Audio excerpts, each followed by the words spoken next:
if you are to grade this government based on their promise, and they make specific promises in the manifesto, they were some people will argue that you know the hope agenda. Some people say, oh, they overreached themselves in this area. Oh, these areas are just perfect. These areas are lackluster. But if you grade them from before we get deep into the conversation, I want you to grade this government. 10 being the highest, 1 being the lowest. How would you rate this government in the last 1 year? So I will give you my reason for grading the government very low.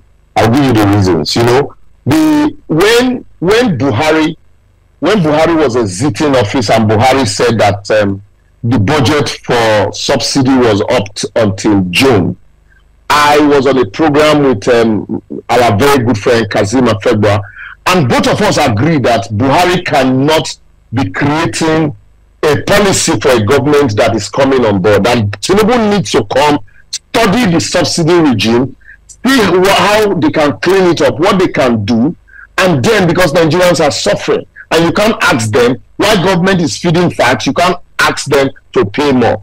But unfortunately, the chartered accountant that we expect will come on board will look at the process, sit down, take a look at what is on ground. He just went, boom, subsidy is gone. And that day he made that announcement, from that day to date, we have not even had consistent, I can't say consistent, you know, PMS supply in our gas station. So and the price is not even smiling. Would you say so that was on one side? You would say that was a policy apocalypse?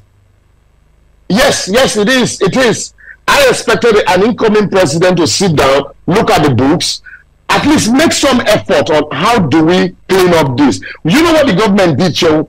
They said, look, the subsidy regime is fraught with corruption. And so as a government, what is the essence of government? The primary purpose of government is the security and welfare of the people. How do you create welfare? That the government shall fight corruption is one of its responsibilities. Government says, oh, because we can't fight corruption in the subsidy regime, so now Nigerians, you have to suffer. Why do we pay for their fuel? We pay for private jet for them.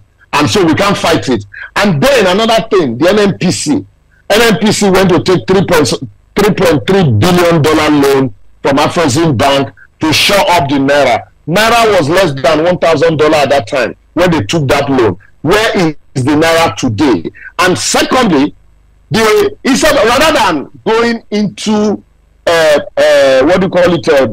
trading with their commodity traders, they went and mortgaged our crude future sale, forward sale. That to the extent that even our local refinery, when we say local, that we're talking about the Dangote refinery now, does not even have crude. Local can't access our local crude because we sold all of them forward sale agreement. They told us that Port Harcourt is working. Meanwhile, what they did was to just flare the gas,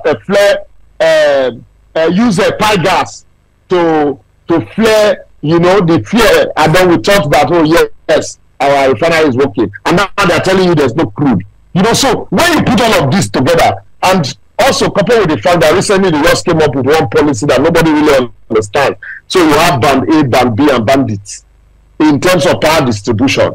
And so when you put all of this together, you score the administration. If I give them 2.5 over 10, I have tried. I've really, really tried. Monetary policy, Naira to dollar. We had what do you call it? When they came, they said they were not paying subsidy, they were not subsidizing the Naira. And so we saw it drop. All of a sudden, what is happening since that bubble was busted? We say, look, the government is actually subsidizing the Naira. The Naira is gradually climbing up again. So they are busy, EFCC is busy chasing, what do you call it, bureau de change on the street. Rather than sit down and look at how do we, create an economic policy, how do we encourage production in the country that will enable us, end foreign exchange. Is it the everyday health sector, education actually is threatening to shut down?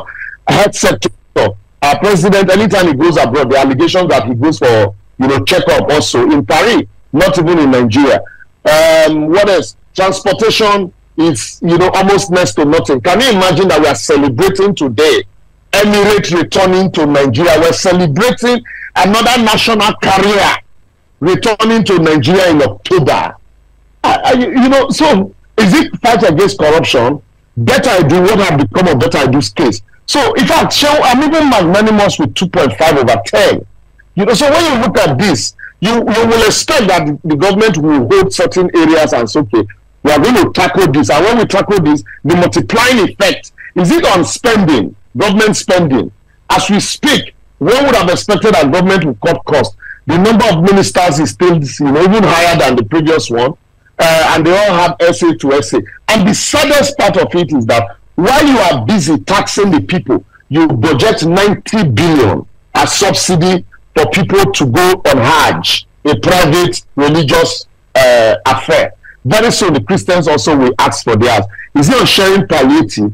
I don't want to regurgitate this problem because they stare us in the face and they're multiplying. Today I really want to look at what APC promised to do that they are not doing. So, 2.5, I'm very, very magnanimous.